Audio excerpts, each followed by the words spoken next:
Hello students, तो आज हम ये क्वेश्चन करने वाले हैं। तो देखिए इसमें क्या लिखा हुआ है। A man has fallen into a ditch of width D. एक आदमी जो है गिर रहा है गड्ढे में, जिसकी विड्थ कितनी दी हुई है, D. And two of his friends are slowly pulling him out using a rope, light rope and two fixed pulleys are shown in the figure. यहाँ पर इसके दो फ्रेंड्स हैं जो कि इसको बचा रहे हैं, खींच रहे हैं इसको एक पुली से। ठीक है, लाइट रोप लगी हुई है, उसमें रस्सी लगी हुई है। The force exerted assumed equal for both the friends exerted by each friend on the rope increases as man moves up. Find the force when the man is at height h. तो देखो यहाँ पर बताया गया है कि जैसे जैसे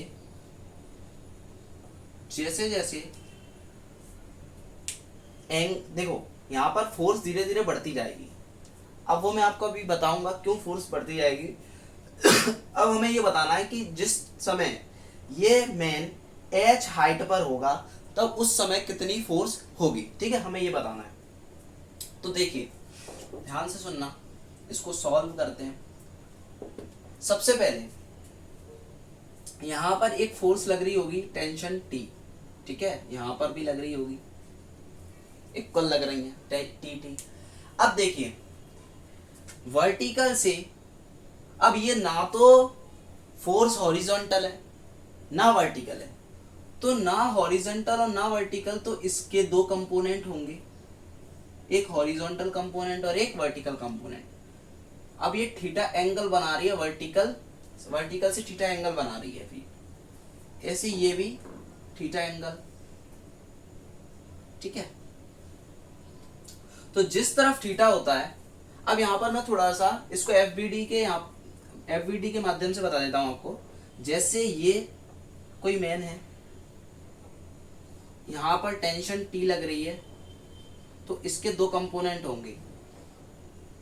ठीक है, इसके जो हैं दो कंपोनेंट होंगे, एक तो ये होगा थीटा और ये क्या होगा, एक ये होगा थीटा और ये क्या होगा, ये। अब जिस तरफ थीटा बनता है उस तरफ क्या लेते हैं, कॉस थीटा। ये टेंशन टी है तो टी कॉस थीटा हो जाएगा। टेंशन टी लग रहा है ना भाई, तो यहाँ पर टी कॉस थीटा हो जाएगा, और यहाँ पर टी साइन थीटा। ऐसे ही इस तरफ टी कॉस थीटा और टी साइन थीटा। एंगल जिस तरफ होता है उस तरफ कॉस थीटा लेते हैं। ठीक है, दोनों ही इक्वल फोर्स लगा रहे हैं, इसीलिए टी टी लिया है।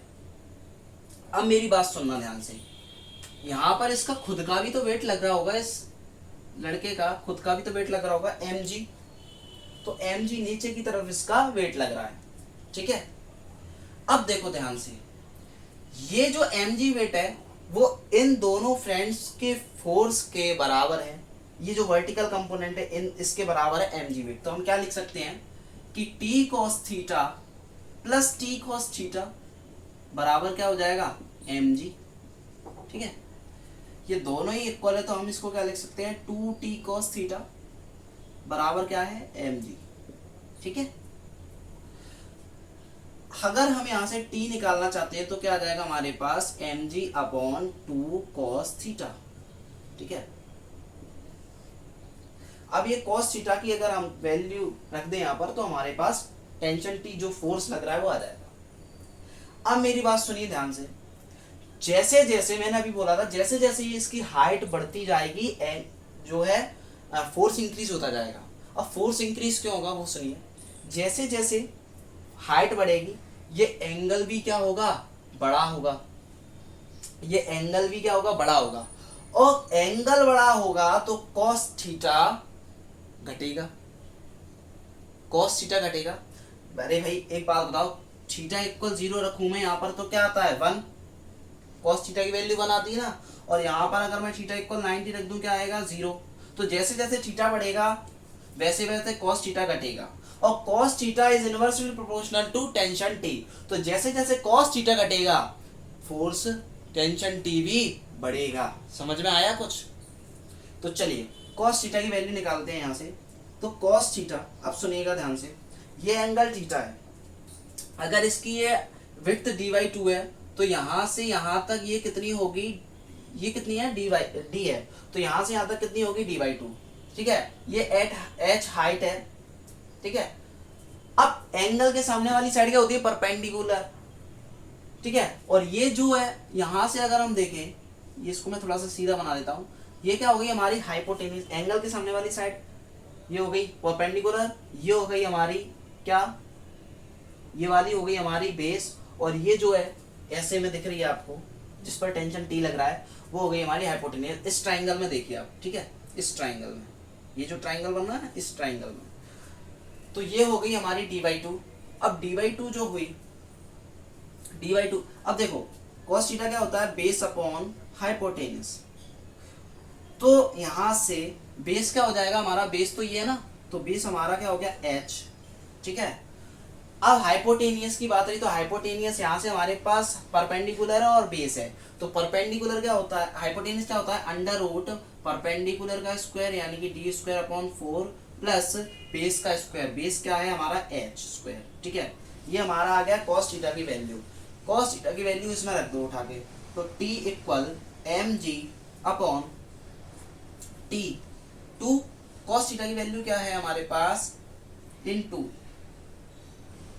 h। इसको थोड़ा सा और सॉल्व करते हैं। ठीक है, यहाँ से आप एलसीएम लोगे तो हमारे पास क्या आ जाएगा, एलसीएम लेते ही यहाँ पर 4 आ जाएगा, एलसीएम अंडर रूट से बाहर निकलेगा तो यहाँ पर 2, और ये क्या हो जाएगा d² प्लस 4h² बचेगा हमारे पास, तो डायरेक्ट ये रख देते हैं, तो 2h/d² प्लस 4h²। अब ये d² प्लस 4h² है, ये पहुंच जाएगा ऊपर, तो यहाँ पर मैं लिख दूं t बराबर, देखना यहाँ से, ये जो है ये पहुंच जाएगा ऊपर की साइड, तो यहाँ पर होगा mg अपॉन, वो इंटू लगा देता हूँ। ठीक है, इंटू ये हो जाएगा 4h, नीचे बचेगा 2 2 4 और h, और ये कहाँ पर हो जाएगा ऊपर, तो d² plus h² upon d² plus 4h², sorry 4h², ये हो गई हमारी टेंशन T या फोर्स, आप जो भी कह सकते हैं, निकल आया। इस तरीके से इस क्वेश्चन को सॉल्व करते हैं। ठीक है, आई होप आपको समझ में आया होगा।